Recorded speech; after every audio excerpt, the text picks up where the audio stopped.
Very good morning, student. We are going to see the next lecture, dissolution of partnership firm.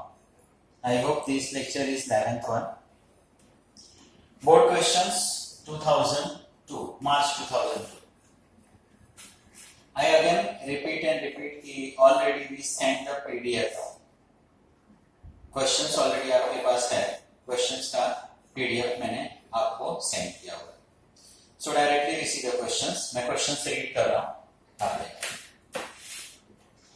Eknath, Namdev and Tukaram were carrying on business. They share profit and loss. 5, 3, 2. In this question, we have the three partners: Eknath, Namdev, and Tukaram. Profit sharing ratio, student 5, 3, 2.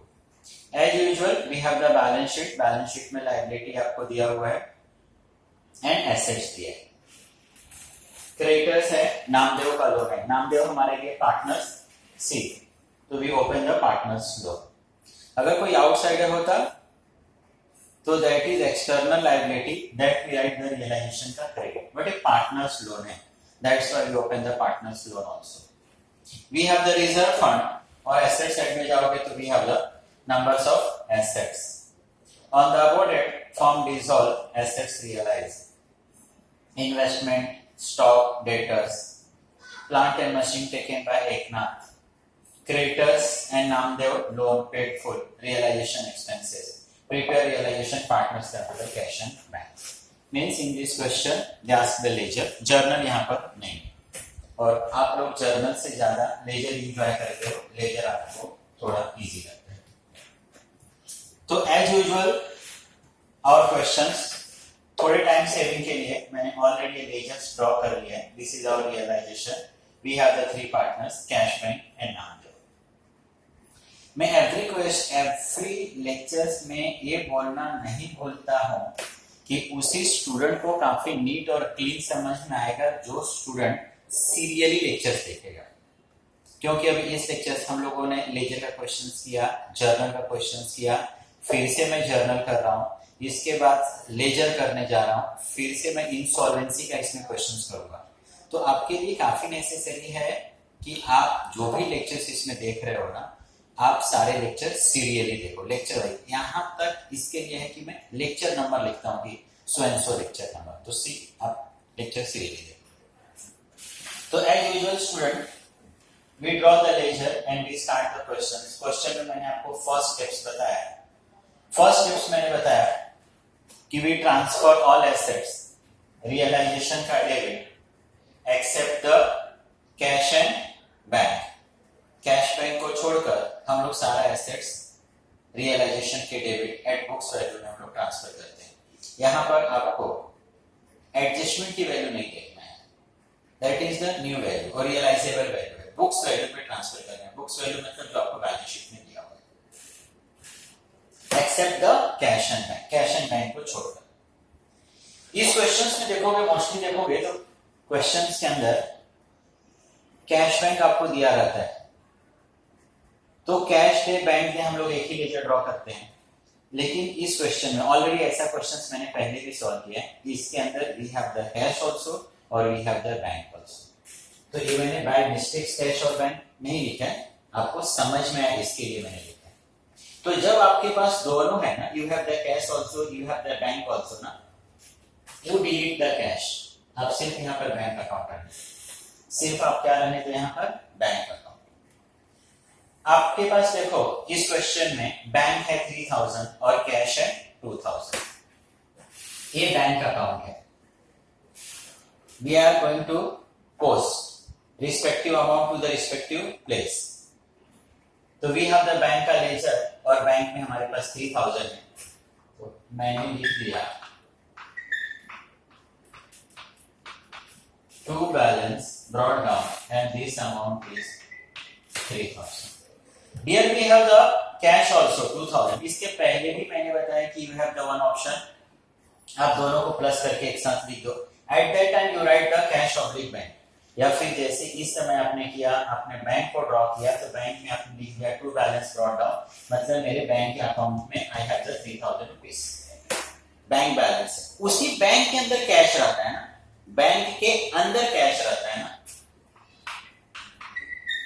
तो मैंने यहां लिख दिया cash and मेरे पास cash यहां पर है 2000 rupees, यहां पर मेरे पास कैश है 2000 रुपीज, बैंक के अंदर cash 2000। As usual all other amount we transfer to the realization का debit side to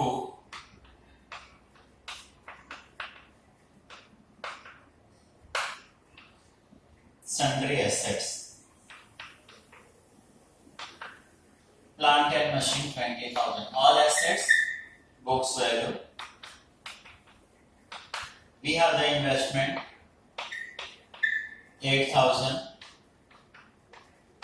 we have the stock 30,000, student we have the data or less RDD, मैंने अगेन और again आपको repeat किया कि RDD is reserved for doubtful debt, that is not actual loss, might be loss in future, वो एक तरह से हमारे लिए फिलहाल लायबिलिटी की तरह है, लॉस होगा कि नहीं होगा मालूम नहीं, so RDD always write on the credit side। मैं इस तरीके से भी समझा सकता हूं कि देखना हम लोग एसेट साइड का पोस्टिंग कर रहे हैं, assets is a debit balance, तो मैं रियलाइजेशन के डेबिट में लिखा, बट आरडीडी डेबिट में किस तरीके से लिखा है, डेटर्स में से माइनस किया है, मतलब एक्चुअल में अमाउंट कहां का है, क्रेडिट साइड का है, तो मैंने कहां पर लिख दिया क्रेडिट साइड और debtors and this debtors is 18,000। You take the total and this total is 76,000. Student, we finished the asset side. आपका assets यहाँ पर finish हो गया। अभी आप आ जाओगे liability side and same we write the respective amount to the respective ledger. Liability के लिए मैंने बताया कि we transfer external liability realization का credit except the partner's capital and reserve fund. तो in this question we have only one liability, sundry creditors, तो मैं realisation के क्रेडिट साइड में लिख रहा हूं क्रेडिटर और student amount is 21,000।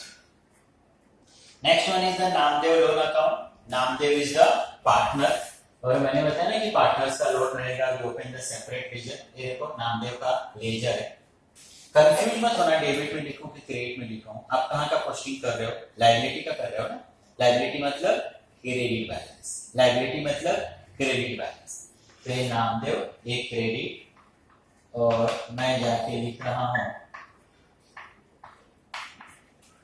Bye balance brought down and this amount is 5,000।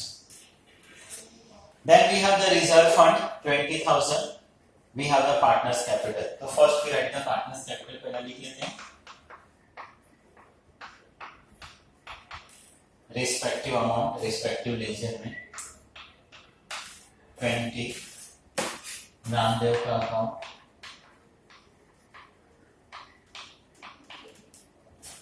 Bye balance brought down 10,000 and Tukaram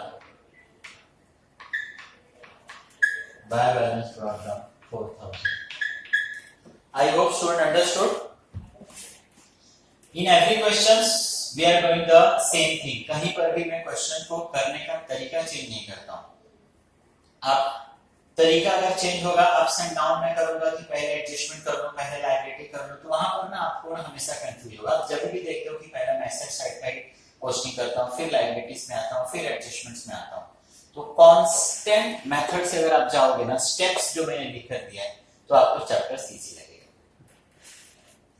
तो we write the respective amount to the respective ledger, now we have the reserve fund. अभी reserve fund देखो, reserve fund is 20,000 rupees, reserve fund is 20,000। Reserve fund में मतलब already मैंने बताया कि when they are on profitable stage to keep some part of profit as a reserve, now they are going to dissolve the business, shut down the business, तो definitely जो जिसका पैसा है उसको मिलना चाहिए। तो this 20,000 we transfer among the partner in profit sharing ratio.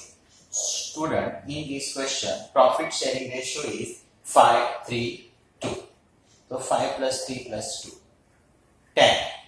20,000 को आप 10 से डिवाइड करोगे, whatever we will get, multiply by 5, multiply by 3 and multiply by 2.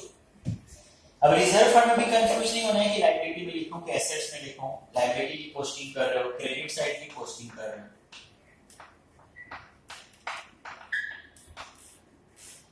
20,000 को मैंने डिवाइड किया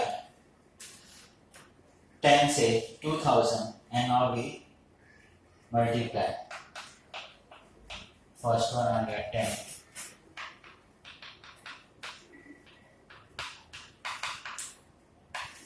रिजर्व फंड सेकंड पार्टनर के लिए 6,000,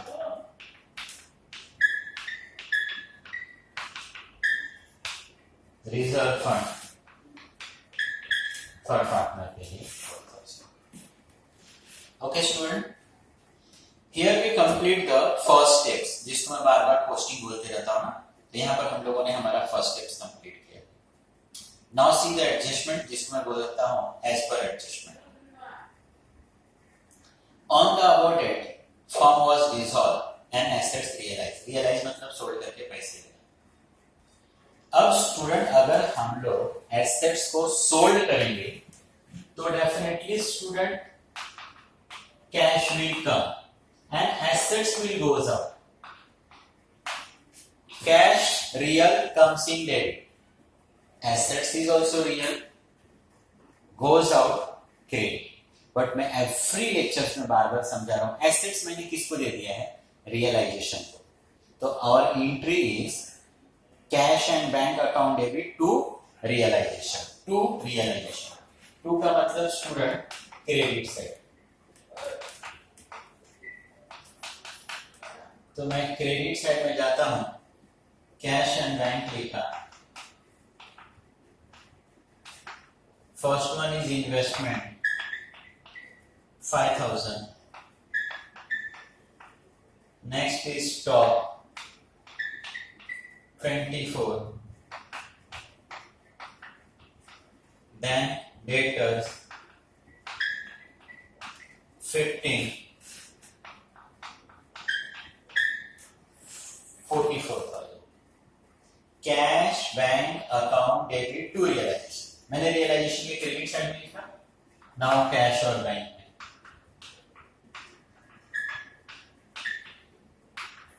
Realization amount is 40. Plant and machine was taken by Eknath. Plant and machine को किसने दिया, एकनाथ ने. अगर मैं एंट्री वाइज समझाऊं तो बोलूंगा कि देखना, Eknath is a partner, personal receiver, वो ले रहा है, अगर देता तो giver. Eknath is a receiver. और प्लांट एंड मशीन कहां से जाएगा, तो रियलाइजेशन के पास से जाएगा. तो one second entry is Eknath account debit to realisation. और रियलाइजेशन में लिखूंगा Eknath capital account plant and machine. Amount नहीं दिया तो definitely books value see, the books value is 20,000. तो एक रियलाइजेशन है, दूसरा कहां पर, एकनाथ.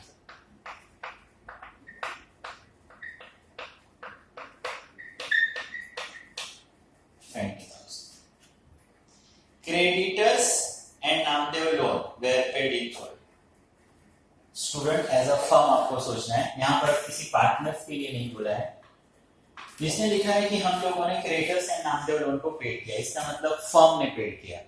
और फर्म पेड करेगा तो definitely cash will goes out, cash will goes out and we are paying the liability. तो अगर मैं बेसिकली क्रेडिटर्स की बात करूं तो क्रेडिटर्स हमने किसको देके रखा है, रियलाइजेशन. क्रेडिट साइड में है, पेड कर रहे हैं तो डेबिट होगा, realisation account debit to cash and bank. ये रियलाइजेशन हम डेबिट में जाएंगे. मैंने कैश एंड बैंक लिखा, ब्रैकेट में creditor and once again amount नहीं लिखा है तो बुक्स वैल्यू 21. रियलाइजेशन के डेबिट। दूसरा कहां पर, cash and bank. Cash bank जाने वाला है,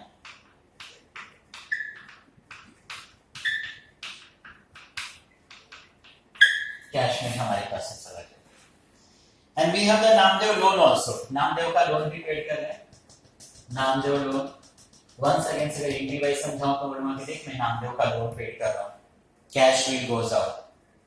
Namdev loan is a liability, paid करूंगा तो क्या हो जाएगा, डेबिट। तो Namdev loan account debit to cash and bank, and once again amount is not given, then full amount which is 5000 और हमारे पास से कैश जाएगा Namdev loan account and amount is 5000। Realisation expenses मैंने अगेन और अगेन बताया कि when we shut down the business तो definitely कुछ तो खर्चा करना पड़ेगा ना। तो इस सब बिजनेस के लिए 1000 रुपीस हम लोग खर्च कर रहे हैं। Once again cash will goes out, real goes out credit. और एक्सपेंसेस हम लोग पेड कर रहे हैं, एक्सपेंसेस नॉमिनल अकाउंट डेबिट। तो इसका एंट्री होगा realisation account debit to cash and bank. तो रियलाइजेशन में कैश एंड बैंक, ब्रैकेट में मैंने लिखा एक्सपेंसेस 1000, कैश एंड बैंक जाएगा and I write the realization and this amount is 1000. Student, adjustment is also over. मैंने आपको बताया कि when you finish the question ना, तो without fail you check whether you pay all liability or not, because you are going to shut down the business. आप asset sold करो नहीं करो आपकी मर्जी, आपका बिजनेस है, आपका एसेट्स है। लेकिन आप बोलो कि नहीं मैं लायबिलिटी भी पे नहीं करूंगा, तो ऐसा नहीं चलेगा। तो before close the ledger, when you finish the question, before close you check without fail whether you pay all liability. Paid किया तो वेल एंड गुड, नहीं पे किया तो पहले आपको पे करना पड़ेगा। In this question we have only one liability, creditor, and which is paid, जिसको ऑलरेडी हम लोगों ने पेड कर दिया। दूसरा मैं बताया अगर आपको कि जब कभी भी आपको पार्टनर्स लोन दिया रहेगा ना, तो उस क्वेश्चन में बिफोर क्लोज द रियलाइजेशन पहले आप उस लोन को क्लोज करना। रेयरेस्ट रेयर अगर सपोज उसमें बैलेंसिंग फिगर आता है, तो that balancing figure is a profit and loss for us which we transfer to the realisation and so. तो यहाँ पे लायबिलिटी पेड था, नो इशू। चल क्लोज करने का सोचा, लोन है तो पहला लोन देखता हूं, ऑलरेडी पहले से क्या है, क्लोज है। तो as usual now we close the realisation. अब हमेशा की तरह हम लोग रियलाइजेशन को क्लोज करेंगे। अभी आप रियलाइजेशन को क्लोज करोगे, मैंने बताया कि जो टोटल बड़ा रहेगा that you right both the side. तो अब हम लोग देखेंगे तो डेबिट साइड आई होप बड़ा है 98,000। डेबिट साइड आपका बड़ा है, debit side is expense and loss. इसका मतलब कि आपको हुआ है loss, and this loss is 12,000 and loss we distribute among the partner by loss transfer to capital account. Eknath है, नामदेव है, तुकाराम है। प्रॉफिट शेयरिंग रेशियो था 5, 3 and 2। अगर यहां पर फिर से समझाऊं तो स्टूडेंट मैं क्या बोलूंगा कि सी 12,000 रुपीज का लॉस हुआ। लॉस कौन बेयर करेगा, पार्टनर्स। किस तरीके से, प्रॉफिट शेयरिंग रेशियो के हिसाब से। प्रॉफिट शेयरिंग रेशियो नहीं रहेगा तो क्या रहता है, इक्वल। प्रॉफिट शेयरिंग रेशियो दिया है 5, 3, 2, तो 5 + 3 + 2 10,000। 10 तो 12,000 को हम लोग 10 से क्या करेंगे, डिवाइड। 10 से डिवाइड करोगे 1,200। अब 1,200 multiply by 5 multiply by 3 multiply by 2, तो ये होगा 6,000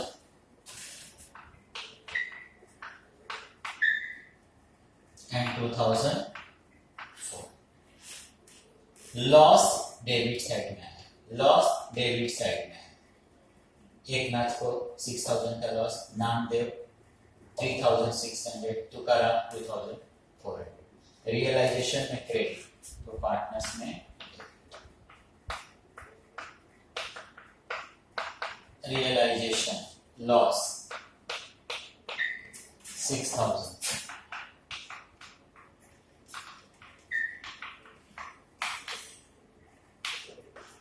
loss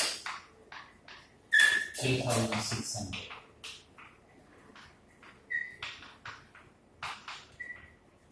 loss 2400. As usual, like every question, now we close the partners. Partners को हम लोग क्लोज करेंगे और जो भी बैलेंसिंग फिगर मिलेगा, that balancing figure we settled by the cash, हम लोग उसको कैश से क्या कर देंगे, सेटल। 20 and 10 30, बिगर टोटल भी राइट बोथ द साइड। अब इस क्वेश्चन में अगर समझाऊं तो कैसे समझा सकता हूं। एकनाथ का 20,000 बिजनेस में ऑलरेडी था, कैपिटल का, रिजर्व फंड में उसका 10 था, मतलब उसका बिजनेस में ना, when we are going to shut down the business ना, एट दैट टाइम 30,000 रुपीस था एक तरह से। 20,000 रुपीस था ना एकनाथ का प्लांट एंड मशीनरी, तो जो पैसा था उसमें से 20 एडजस्ट हो गया, माइनस हो गया, एंड 6,000 का इसका लॉस हो गया। फाइनली इसका अभी भी 4,000 रुपीस बचा हुआ है, बीच में पेड एंड कैश। एकनाथ के डेबिट साइड में कैश एंड बैंक, तो कैश एंड बैंक में कहां पर, credit side. Eknath capital 4,000,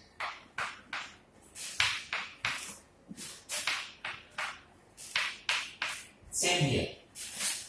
Namdev को क्लोज करोगे, once again you will get the balancing figure 12,400,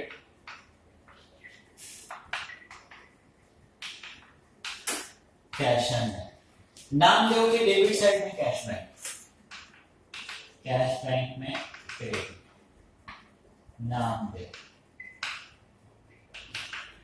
capital 12,400, same here। Tukaram को क्लोज किया, 4 + 4 उसका 8,000 रुपीस, 2,400 का लॉस हुआ, एंड फाइनली फिर उसका कितना पैसा, ये हम लोग उसको कैश से एडजस्ट कर देंगे।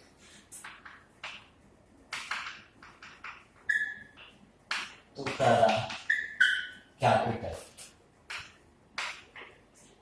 और फाइनली कैश बैंक। इस क्वेश्चन में स्टूडेंट आपका क्या होना चाहिए, तो I hope student you understood the questions. Thank you very much.